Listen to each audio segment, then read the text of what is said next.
하나님 말씀입니다. 이사야서 53장 한 절씩 교독합시다. 우리가 전한 것을 누가 믿었느냐? 여호와의 팔이 누구에게 나타났느냐? 그는 주 앞에서 자라나기를 연한 순 같고 마른 땅에서 나온 뿌리 같아서 고운 모양도 없고 품체도 없은즉 우리가 보기에 흠모할 만한 아름다운 것이 없도다. 그는 멸시를 받아 사람들에게 버림받았으며 강고를 많이 겪었으며 질고를 아는 자라. 마치 사람들이 그에게서 얼굴을 가리는 것 같이 멸시를 당하였고 우리도 그를 귀히 여기지 아니하였도다. 그는 실로 우리의 질고를 지고 우리의 슬픔을 당하였거늘 우리는 생각하기를 그는 징벌을 받아 하나님께 맞으며 고난을 당한다 하였노라. 그가 찔림은 우리의 허물 때문이요 그가 상함은 우리의 죄악 때문이라. 그가 징계를 받음으로 우리는 평화를 누리고 그가 채찍에 맞음으로 우리는 나음을 받았도다. 우리는 다 양 같아서 그를 행하여 각기 제 길로 갔거늘 여호와께서는 우리 모두의 죄악을 그에게 담당시키셨도다. 그가 곤욕을 당하여 괴로울 때에도 그의 입을 열지 아니하였으며 마치 도수장으로 끌려가는 어린 양과 털 깎는 자 앞에서 잠잠한 양같이 그의 입을 열지 아니하였도다. 그는 곤욕과 신문을 당하고 끌려갔으나 그 세대 중에 누가 생각하기를 그가 살아있는 자들의 땅에서 끊어지면 마땅히 형벌받을 내 백성의 허물 때문이라 하였으리요.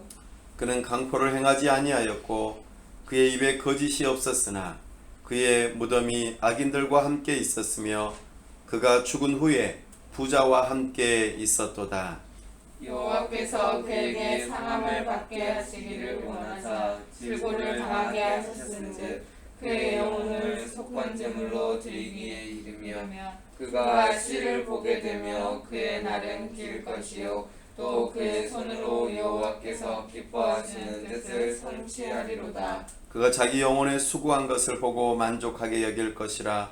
나의 의로운 종이 자기 지식으로 많은 사람을 의롭게 하며 또 그들의 죄악을 친히 담당하리로다. 그러므로 내가 그에게 존귀한 자와 함께 몫을 받게 하며 강한 자와 함께 탈취한 것을 나누게 하리니 이는 그가 자기 영혼을 버려 사망에 이르게 하며 범죄자 중 하나로 헤아림을 받았음이니라. 그러나 그가 많은 사람의 죄를 감당하며 범죄자를 위하여 기도하였느니라. 아멘. 다 함께 기도하겠습니다. 하나님 아버지 은혜와 사랑을 감사합니다. 복되고 거룩한 주일 하나님 앞에 나아왔습니다. 이 시간 겸손하게 주님의 음성 듣기를 사모하오니 우리에게 말씀하여 주옵소서. 성령 하나님, 우리의 눈과 귀를 열어 주옵소서. 주님의 영광 보기를 사모합니다.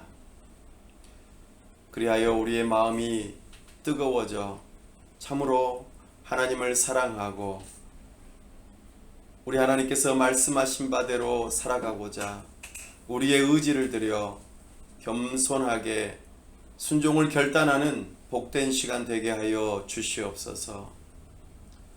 하나님 아버지, 우리로 하여금 교회를 시작하게 하시고 참으로 이 슈피랜드 학원에서 하나님의 나라가 참으로 이루어질 수 있도록 우리에게 이끌어 주심을 감사합니다. 하나님 아버지, 우리가 함께 교회로 지어져 가야 할 터인데 하나님의 사람들을 보내주시옵소서. 하나님께서 함께 할 영혼들을 보내주셔서 교회로 지어져 갈 수 있도록 도와주시옵소서. 우리에게 영혼을 사랑하는 마음을 더하여 주시고 복음을 전할 수 있는 기회들을 허락하시며 만나는 사람들에게 주님의 은혜가 증거되어질 수 있도록 은혜 베풀어 주시옵소서. 무엇보다도 우리를 죄에서 건지시며 구원하시는 십자가의 복음이 다른 사람들에게 내 자신에게 날마다 가르치고 선포하고 나누면서 주님의 복음이 흥황한 역사가 일어날 수 있도록 우리를 사용하여 주시옵소서. 우리에게 3명의 제자들을 보내주시기를 원합니다. 새 가정을 통하여 우리가 든든하게 설 수 있기를 원합니다. 우리 하나님께서 보내주시옵소서. 특별히 하나님 아버지, 우리를 통하여 하나님의 나라가 이루어질 때에 저 북녘 땅과 또 찾아온 여러 외국인 이주민들이 주께로 돌아오는 역사가 있도록 하시고, 우리 주님 문을 여시는 그날을 바라보며 우리가 믿음으로 준비할 수 있도록 은혜를 더하여 주시옵소서. 특별히 우리에게 허락하신 가정들이 참으로 주의 복음으로 하나 되어지고 참으로 새로워지고 참으로 복음 위에서 든든하게 서는 가정이 될 수 있도록 도와주시옵소서. 우리가 일하는 일터가 참으로 의식주 문제를 해결할 뿐만 아니라 참으로 우리에게 복음을 전하는 귀한 장소가 될 수 있도록 우리에게 은혜를 더하여 주시옵소서. 하나님 아버지, 우리 위에 세운 위정자들을 위하여 기도합니다. 저들이 하나님을 경외하는 마음으로 법을 세우고 집행하며 이 나라를 잘 다스릴 수 있도록 도와주옵소서. 이 나라가 평안함 가운데 든든하게 서가며 참으로 우리도 평안함 가운데서 신앙생활할 수 있도록 도와주시고, 참으로 이곳에서 주의 복음이 흥왕하여 열방을 섬길 수 있는 복된 나라가 될 수 있도록 우리를 지켜보호하여 주시옵소서.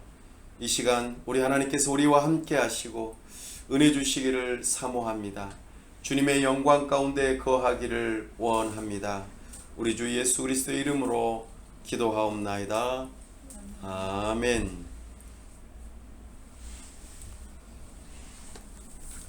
오늘은 사도신경으로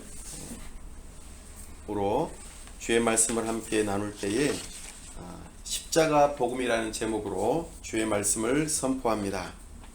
사도신경 5번째 시간이고요. 기독교의 가장 기본 진리가 되는 내용 가운데 하나입니다. 우리는 예수님께서 어떻게 우리의 구원자가 되시는가 하는 이 내용을 계속해서 살펴보고 있죠. 예수님, 그분은 우리의 구원자이십니다.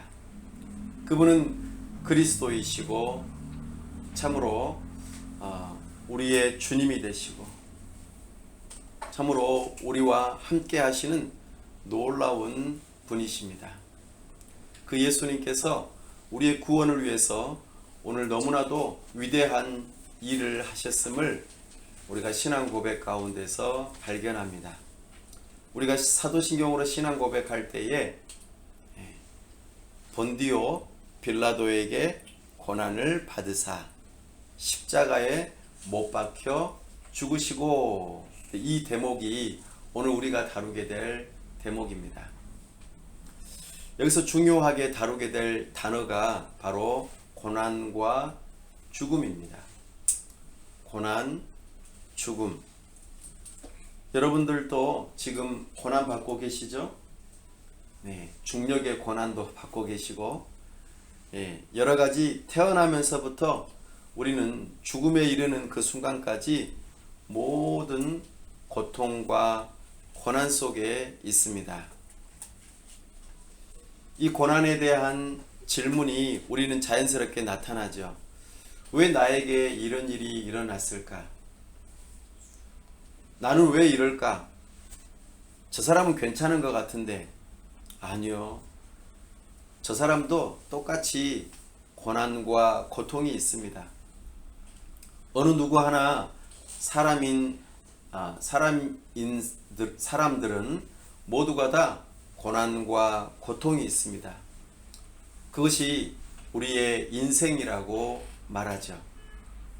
그 인생이 끝나는 시점이 죽음입니다.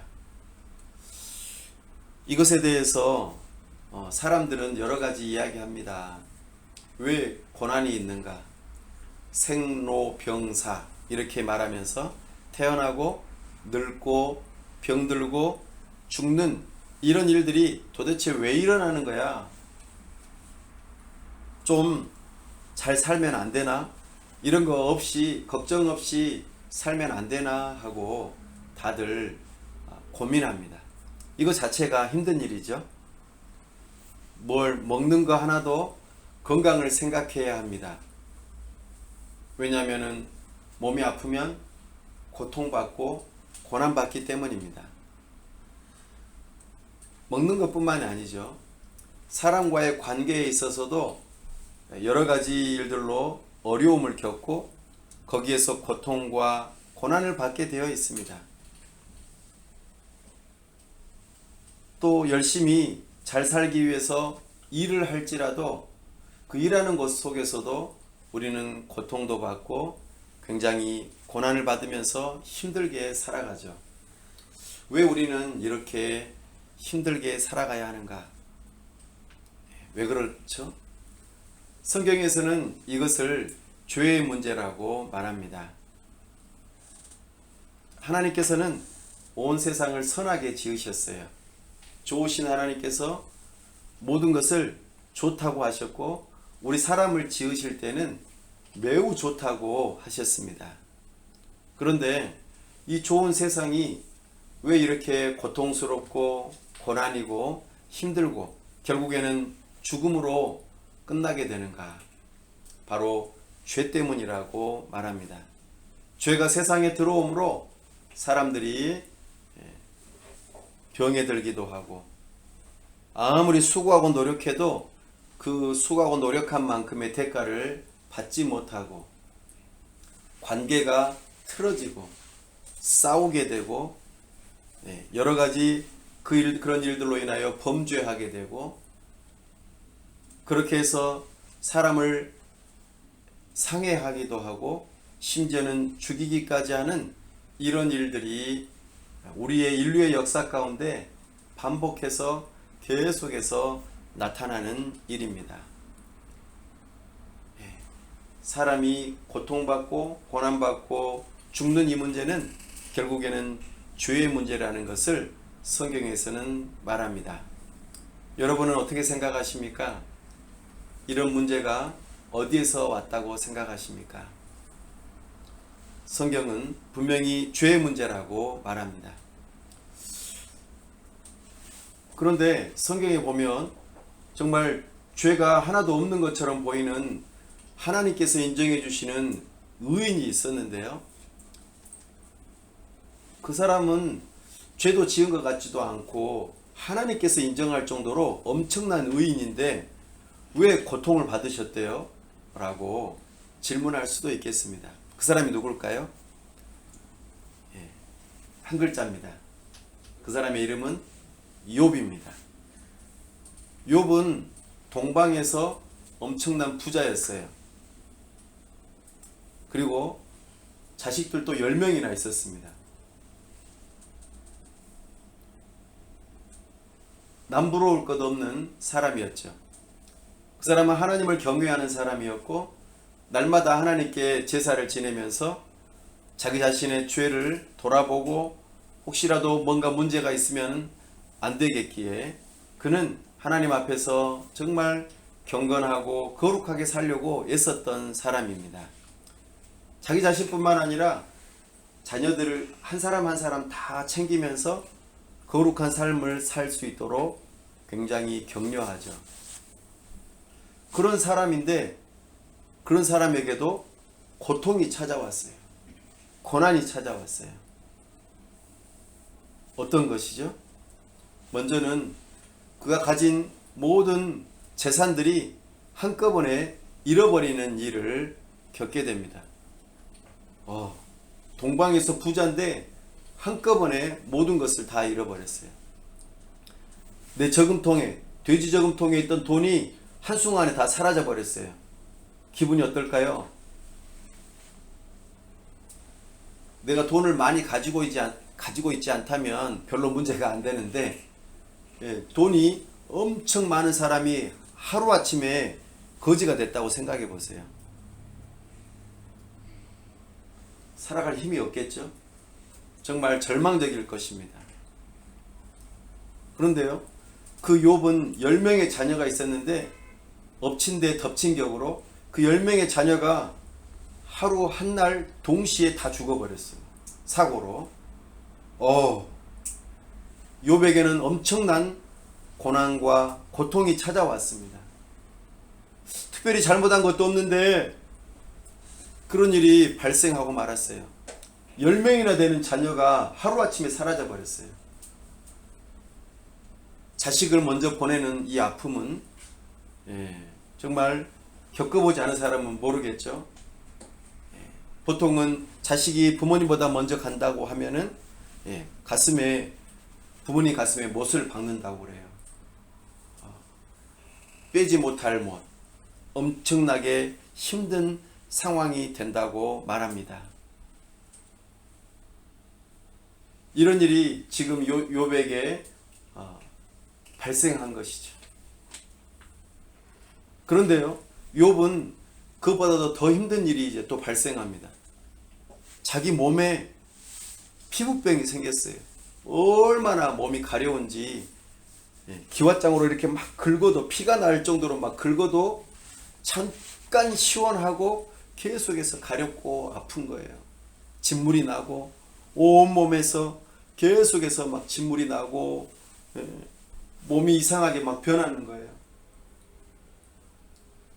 모든 재산 다 잃어버렸죠. 자식들 다 잃어버렸죠. 이제는 몸에도 정말 병이 생겨가지고 이제 죽을 날만 기다리는 거예요. 욥은 의인인데 이런 고통이 찾아왔다는 것입니다. 이런 모습을 보고 욥의 부인은 어떻게 했죠? 하나님을 욕하고 죽으라고 그랬어요. 그리고는 가버렸어요. 나의 가장 사랑하는 아내가 나를 떠나 가버렸어요. 이것만큼 큰 고통은 없다고 그래요. 사랑하는 아내가 먼저 가버리거나 남편이 먼저 가버리거나 이러면 배우자는 엄청난 큰 고통을 겪는다고 합니다. 근데 하나님을 욕하고 죽으라고 하면서 가버렸어요. 정말 욥은 고통이 점점 더 심해지고 있습니다. 욥은 하나도 잘못한 게 없는데 그러면은 친구라도 와서 아이고, 얼마나 힘드냐, 정말 고생이 많다, 기도해주고 격려해주고 그리고 도와주는 그런 친구가 있으면 좋을 텐데 욥의 친구들이 찾아왔는데 어떻게 해요? 네가 잘못해서 그렇지, 네가 하나님 앞에서 잘못한 게 있으니까 이런 벌을 받는 거야 하면서 욥을 책망하는 거예요. 격려해주고 위로해줘도 지금 시원찮을 판에 더 오히려 괴롭게 하는 거예요. 긁어서 부스럼만 더 생기게 하는 그런 나쁜 친구들이 있었던 거예요. 이 모든 관계들이 지금 끊어지고 정말 힘들어지는 그런 상황들이 되고 말았습니다. 왜 욥은 하나님께서 인정하시는 의인인데도 불구하고 이런 어려움을 겪게 될까요? 이 또한 죄의 문제라고 말합니다. 물론 그 배후에는 사실 하나님의 허용하심 속에서 악한 원수마귀가 그렇게 욥을 잘못되게 하면은 욥이 하나님을 이제 떠날 것이라고 했기 때문이죠. 악한 원수마귀는 우리를 괴롭히고 고통을 주고 하나님으로부터 멀어지게 하고 떠나가게 하는 일들을 하게 합니다. 사랑하는 여러분, 오늘 다시 한번 생각해 보십시다. 고통, 고난이 우리에게 찾아온다는 것, 이것은 참으로 힘든 일이죠. 그러나 우리가 살아가면서 반드시 겪게 될 일입니다. 그 근본적인 이유는 죄 때문이라고 말씀드렸습니다. 그런데 이것이 의인처럼 보이는 욥에게도 찾아왔다는 것이죠. 하물며 우리는 어떻게 했습니까? 근데 욥은 우리 예수님의 예표입니다. 예고편입니다. 욥을 바라보면은 정말 의인이시고 하나님이신 예수님의 모습을 떠올리게 합니다. 하나님이시면서 완전한 의인이신 예수님께서 죄가 하나도 없으신데도 불구하고 그의 인생 자체가 고난이었고 고통의 연속이었습니다. 하나님께서 이 땅에 아기의 몸으로 입고 오시는 그 자체부터가 하나님이 사람이 되신다는 그 자체가 고난이죠. 그런데 어디서 태어나셨죠? 예수님께서 구유에서 태어나셨어요. 말밥통, 아주 지저분한 집에서도 태어나지 못했어요. 우리가 말하는 외양간, 마구간, 이런 동물들의 그 배설물 냄새가 나는 그곳에서 예수님이 태어나셨어요. 어떠세요? 여러분들은 그런 곳에서 태어나라고 하면 태어날 수 있겠어요? 예수님은 태어나는 것부터가 그런 고난의 시작이었습니다. 예수님의 아버지의 직업은 뭐였죠? 목수였습니다.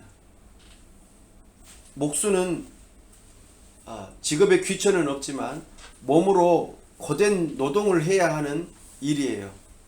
엄청나게 무거운 나무를 짊어지고 와야 되고 그것을 힘을 들여서 가공해야 하고 그것을 지금은 기계라도 있으니까 좋겠죠.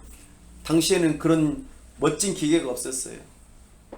전기를 꼽고 윙 하면은 나무가 잘라지는 그런 도구가 하나도 없었어요. 일일이 손으로 다 해야 되는. 근데 30년 동안 예수님께서는 아버지를 도와서 그 무겁고 땀 냄새 나고 힘든 일, 잠도 제대로 못 자고 열심히 아버지의 일을 도와서 목순 일을 했습니다. 정말 막노동을 했던 것이죠. 예수님의 인생은 그러했습니다. 그런 어려운 형편에 있었기 때문에 오늘 우리가 읽었던 본문 이사야서 53장에 보면은 예수님의 모습을 우리로 하여금 짐작케 하는 본문이 있습니다. 2절에서 보면은 예수님은 연한 순 같대요. 연한 순. 꺾어버리면은 금방 꺾어질 수 있는 그런 연한 순. 마른 땅에서 나온 뿌리 같대요. 마른 땅에서 나온 뿌리는 어때요? 뿌리가 아주 굵고 튼튼하고 좋습니까? 아니에요. 뿌리가 빼빼 말랐어요. 누구처럼 빼빼 말랐어요. 그래서 고운 모양도 없고 풍채도 없대요. 그래서 잘생기지도 못했어요. 정말 거친 일을 하고 태양 빛에 그을리고 그리고 굉장히 못 먹고 힘들게 일하는 그런 모습. 예수님이 키가 컸을까요? 작았을까요? 알 수는 없죠. 그러나 굉장히 사람들이 봤을 때에 주목을 끌만한 그런 외모가 아니었어요. 우리가 예수님의 그 그림을 보면은 정말 멋지게 생기지 않았습니까? 근데 그 예수님의 모습이 여기에서는 그렇게 묘사되고 있지 않습니다. 볼품이 없어요. 사람들이 그냥 찾지 않을 만한 그런 모습. 꼭 저처럼 생겼죠? 예, 머리를 감으면 이게 머리카락이 왔다 갔다. 예.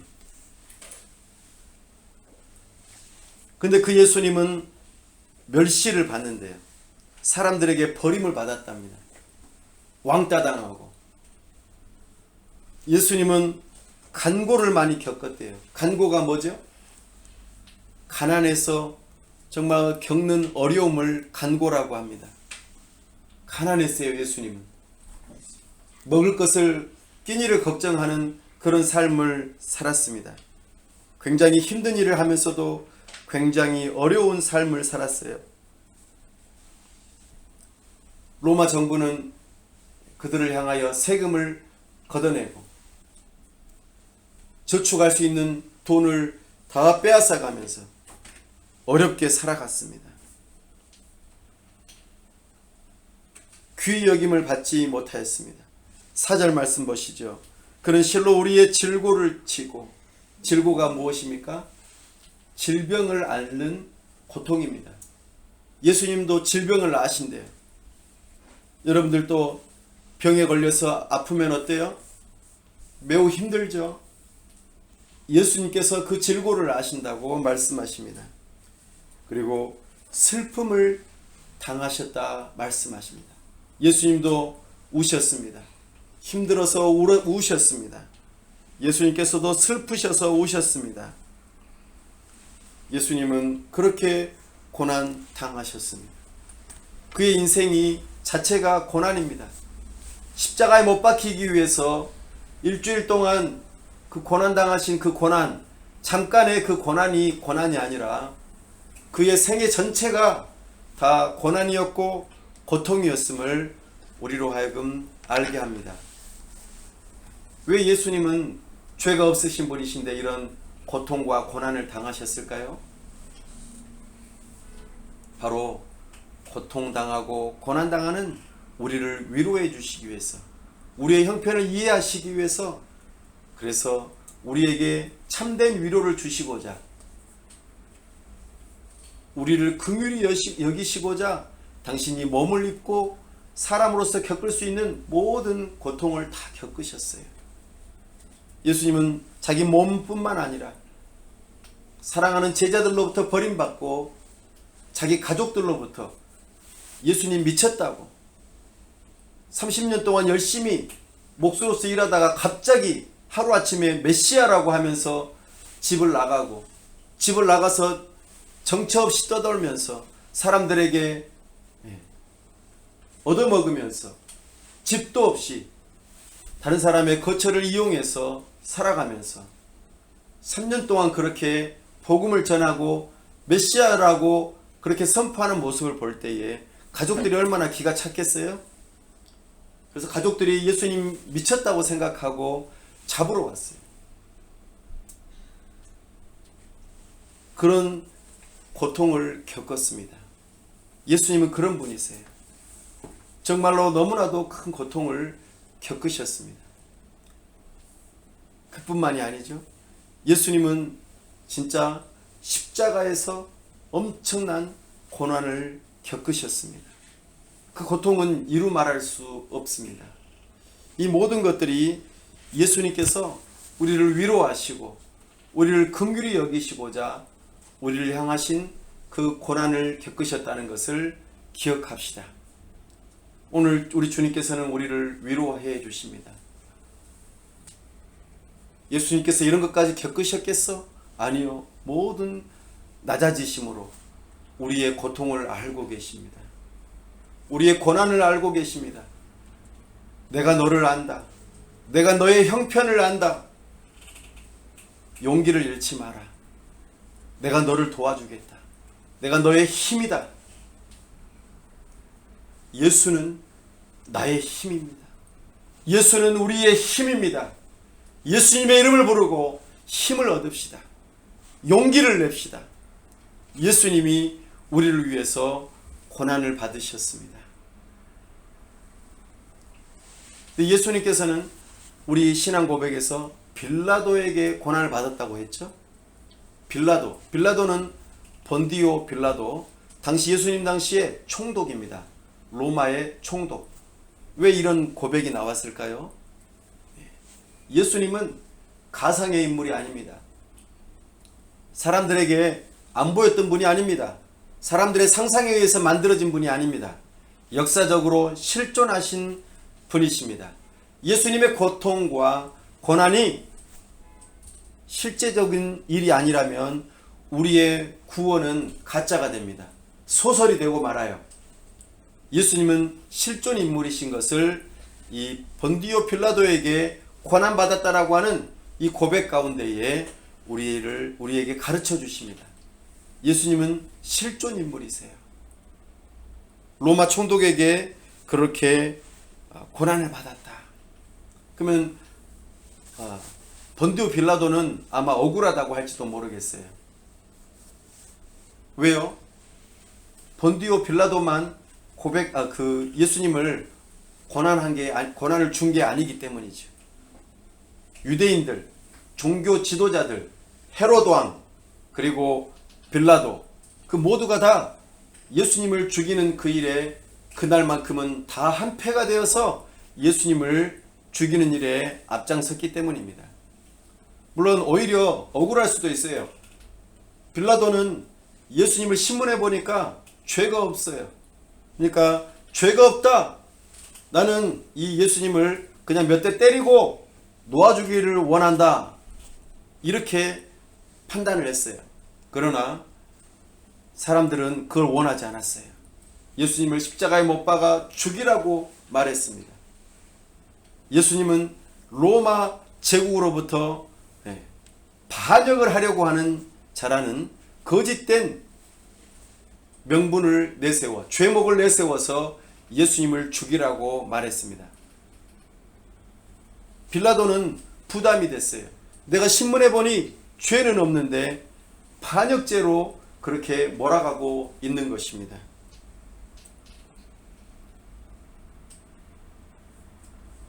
그러나 특별히 본디오 빌라도가 당시의 총독으로서 재판권을 가지고 있었습니다.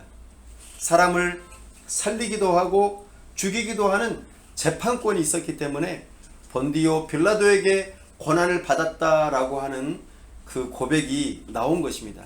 예수님께서 세상으로부터 재판을 받았다라고 하는 의미로, 그로 인하여서 권한을 받았다라고 하는 것을 대표적으로 말하기 위해서 본디오 빌라도에게 권한을 받았다라고 말합니다. 이것이 우리의 신앙 고백 안에 담겨 있습니다. 예수님은 실존 인물이십니다. 살아계셨습니다. 그리고 역사 가운데 있으셨고 실제로 재판을 받으시고 정죄를 받아 십자가에 못 박혀 죽으신 분이시라는 것을 우리는 알고 믿어야 할 것입니다.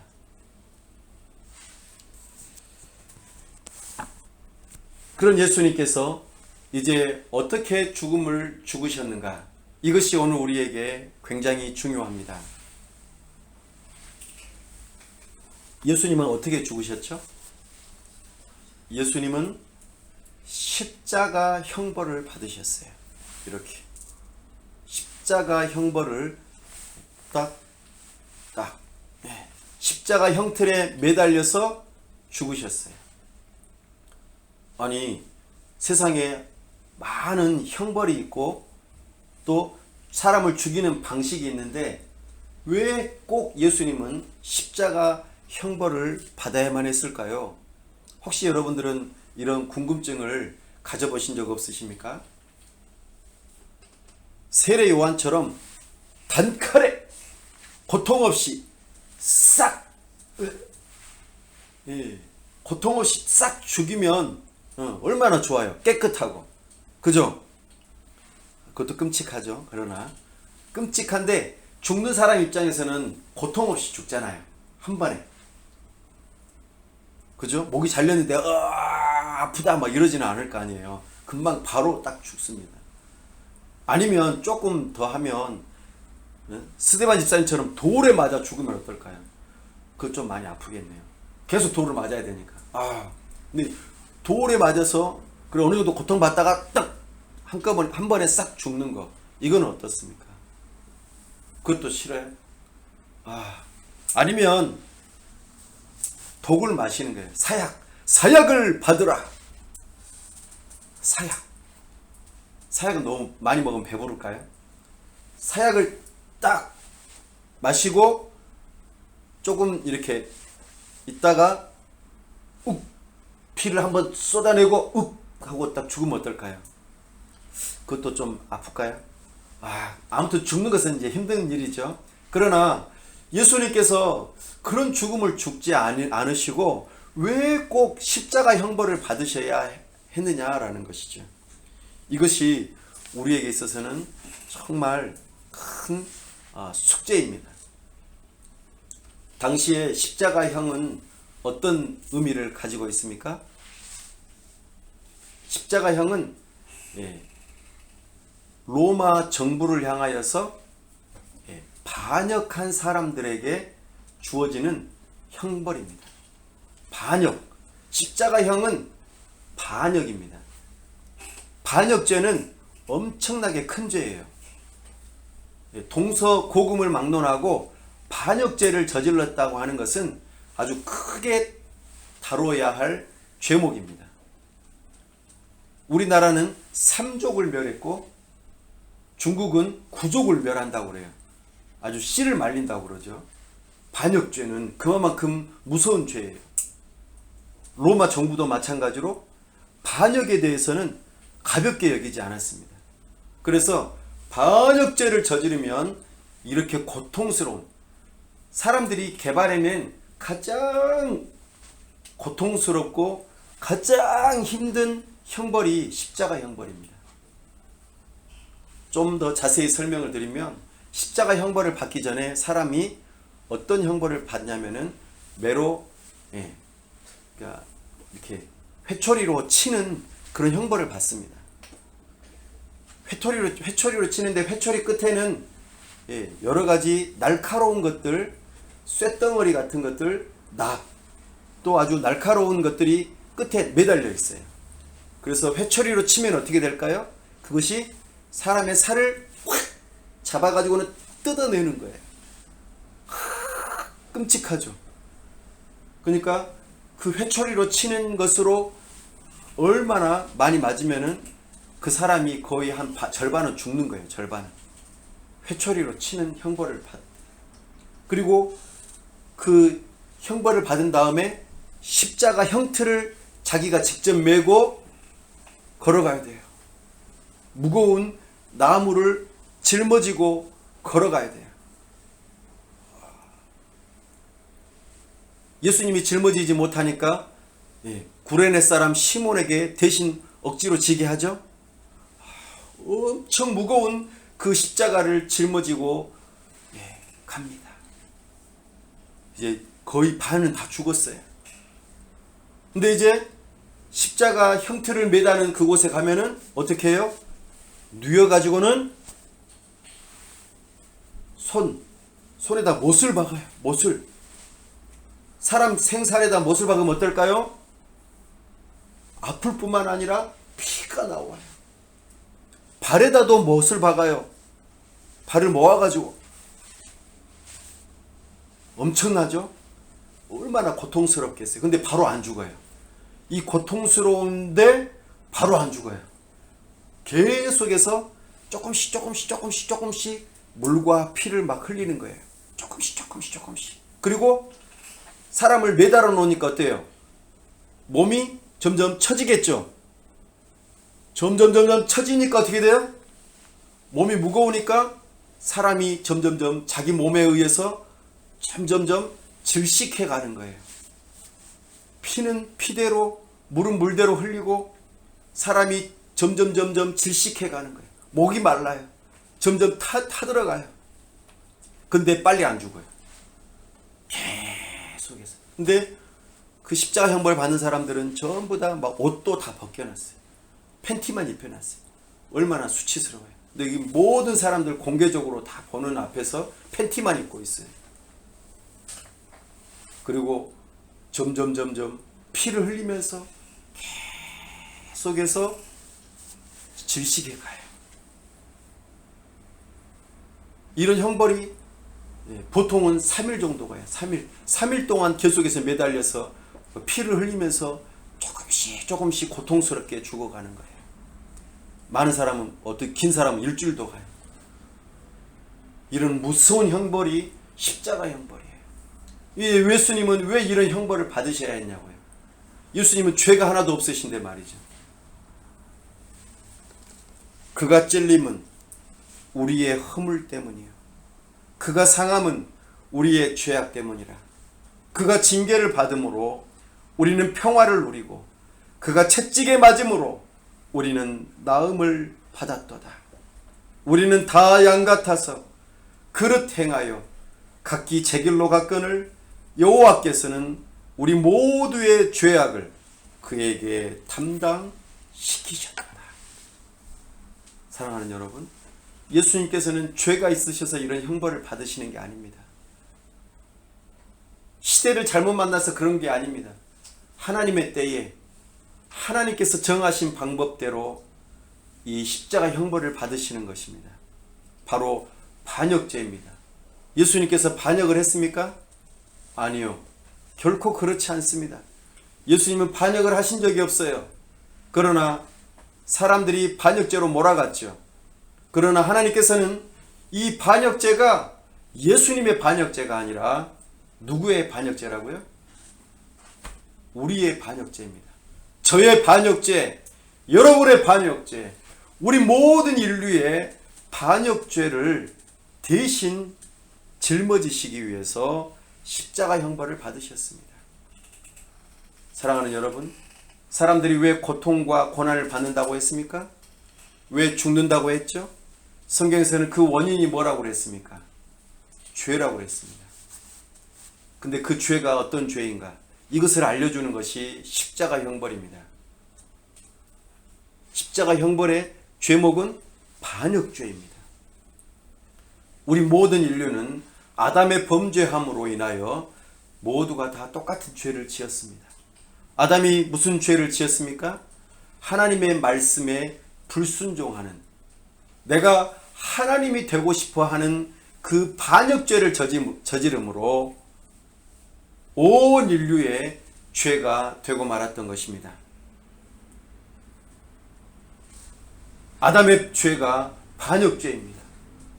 우리 모두의 죄가 반역죄입니다. 그 죄목을 알려주는 것이 바로 십자가 형벌입니다. 신명기에서는 나무에 달린 자마다 하나님의 저주를 받은 자라 그렇게 말씀하셨습니다. 지금 예수님께서는 나무 십자가에 지금 매달리셨어요. 하나님의 저주를 받은 것입니다. 하나님을 향하여 반역한 죄, 그 죄가 바로 예수님에게 쏟아지고 있는 것입니다. 예수님은 참으로 반역죄를 뒤집어 쓰고 지금 십자가 형벌을 받고 계신 것입니다.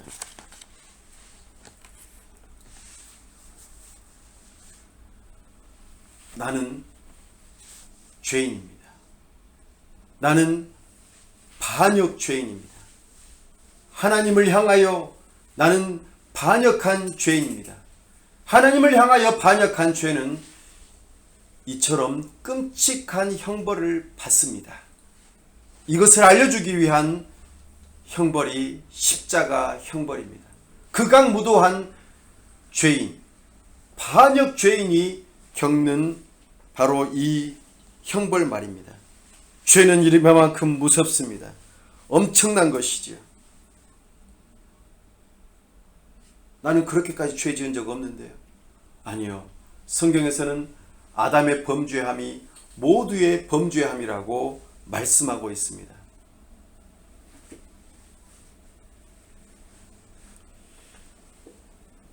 이 모든 죄를 다 짊어지시고 죽기 위해서 십자가 형벌을 받으신 것입니다. 로마 정부는 말합니다. 이 십자가 형벌을 받는 죄인을 봐라. 로마 정부를 향하여 반역죄를 저지른 자들은 이렇게 고통스럽게 죽는다. 모두가 다 봐라 하면서 공개 처형하는 것입니다. 총으로 쏴 죽이지도 않고, 칼로 죽이지도 않고, 돌로 쳐 죽이지도 않고, 독을 마시게도 하지 않고, 아주 극악무도하고 천천히 죽게 만드는 이 십자가 형벌. 반역죄를 저지른 자는 이렇게 된다. 너희들 무섭지? 정부를 향하여서 반역을 저지르지 마라. 이것을 보여주는 형벌이 바로 십자가 형벌입니다. 하나님께서 그 예수님의 십자가 형벌을 보고 우리로 하여금 말씀하시는 거예요. 너희가 저지른 그 죄가 나를 향하여 반역한 죄다. 너희가 지금 저 십자가에 매달려 죽어야 한다. 너희가 나를 향하여 반역하였기 때문이다. 너희가 죽어야 하는 자리가 바로 저기인데 예수님께서 나의 가장 사랑하는 아들 예수님을 지금 십자가에 못 박아 죽인다. 너희를 대신하여 죽인다. 이것을 기억하라. 나는 죄를 가만 내버려 두지 않는다. 반역죄, 죄를 가만 놔두지 않는다. 눈 감아버리지 않는다. 나는 반드시 형벌을 행한다. 이것이 나의 진노요, 나의 가장 무서운 지옥 형벌이다. 나는 공의로운 하나님이다. 너희들의 그 반역죄를 눈 감아버리지 않는다. 반드시 이 책임을 묻는다. 그러나 너희들에게 묻지 않고 나의 사랑하는 아들에게 그것을 지금 묻고 있다. 여호와께서는 우리 모두의 죄악을 그에게 담당시키셨도다. 이 일에 대하여 예수님께서는 한마디도 하지 않으시고, 정말 한마디도 하지 않으시고 겸손하게 십자가를 지십니다. 무슨 소리예요? 예수님께서는 십자가상에서 7마디 하셨다면서요. 예, 맞습니다. 7마디 하셨습니다. 그러나 그 7마디는 정말 중요한 의미를 갖긴 합니다. 그러나 하나님을 향하여 불평하지 않았습니다. 하나님을 향하여서 잘못되었다고 말하지 않습니다. 취소라고 말하지도 않았습니다. 비방하는 자들을 향하여 원수를 갚지도 않았습니다. 그대로 그 형벌을 받으시고 죽으셨습니다. 예수님께서 하신 말씀 중에 아주 핵심적인 말씀 한마디가 있죠. 엘리 엘리 라마 사박자니, 나의 하나님 나의 하나님 어찌하여 나를 버리셨나이까. 예수님은 이 고통을 견디기 힘드셨습니다. 다른 모든 고통은 다 감당했지만 이 한 가지만은 견디기 너무 힘들었습니다. 예수님께서 십자가에 못 박히시기 전날 밤에 예수님께서는 기도하셨습니다.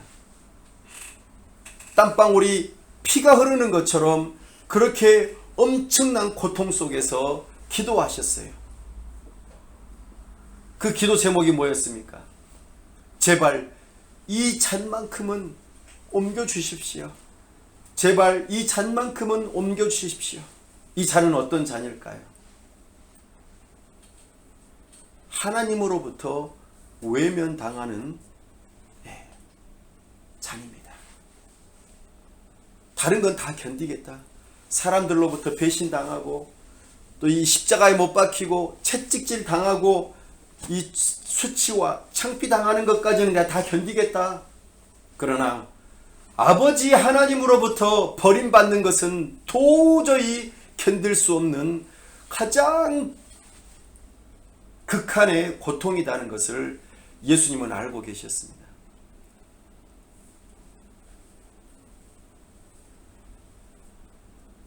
다른 누구로부터 버림받는 건 괜찮다.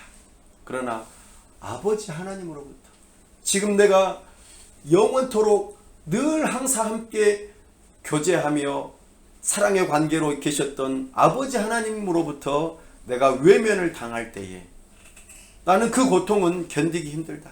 이것은 지옥의 고통이다. 지옥의 고통은 하나님께서 외면하시는 고통입니다. 돌보시지 않는 고통입니다. 아버지 하나님께서 지금 등을 돌리시는 거예요. 왜요? 모든 인류의 죄를 예수님께서 지금 다 짊어지셨기 때문입니다. 하나님 아버지께서는 공의로우신 하나님이시기에 죄를 그대로 내버려 두실 수 없습니다. 등을 돌리시는 분이십니다. 죄에 대해서는 엄격하신 분이십니다. 예수님은 지금 당신이 하지도 않는 일, 정말 도둑질한 그 죄를 뒤집어 쓰고 지금 십자가에 달리신 것입니다. 강도도 저지르지 않았는데 강도처럼 옆에 강도들이 함께 있으면서 강도 취급받으면서 지금 고난받고 계십니다. 한 번도 여자를 향하여 음욕을 품으신 적이 없으신 예수님이 마치 강간범처럼 우리가 TV를 볼 때에 저런 나쁜 사람, 저거 죽어야 돼, 사형에 처해야 돼, 이렇게 말하는 그 죄인의 모습을 예수님께서 다 지금 짊어지시는 것입니다.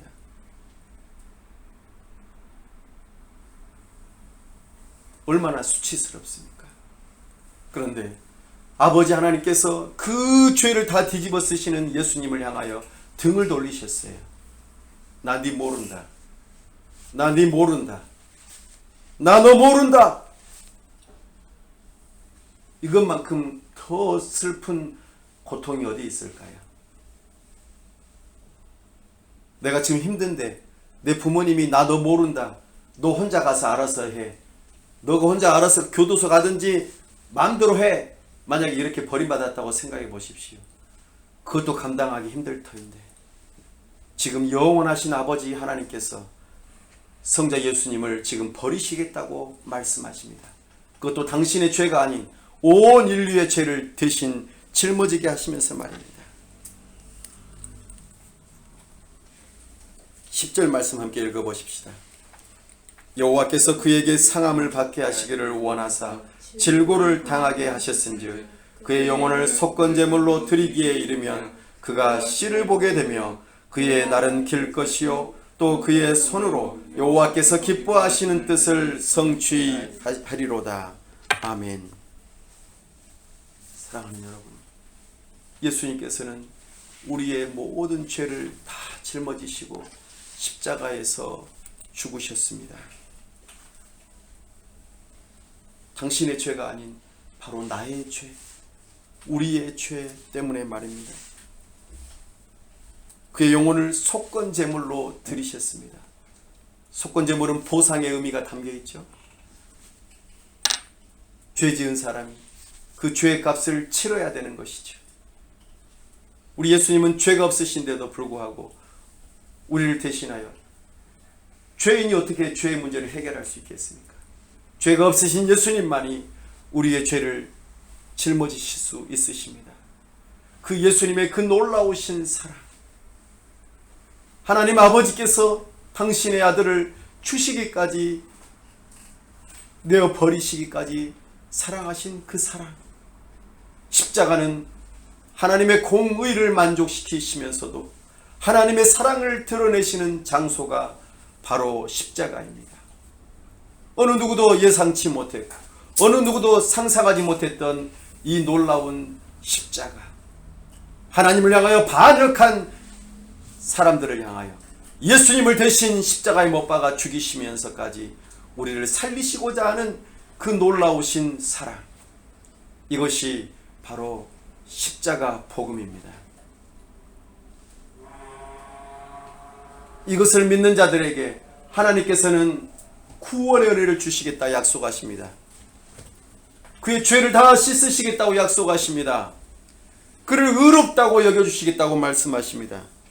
참으로 우리 주님께서 11절 말씀에 그가 자기의 영혼에 수고한 것을 보고 만족하게 여길 것이라.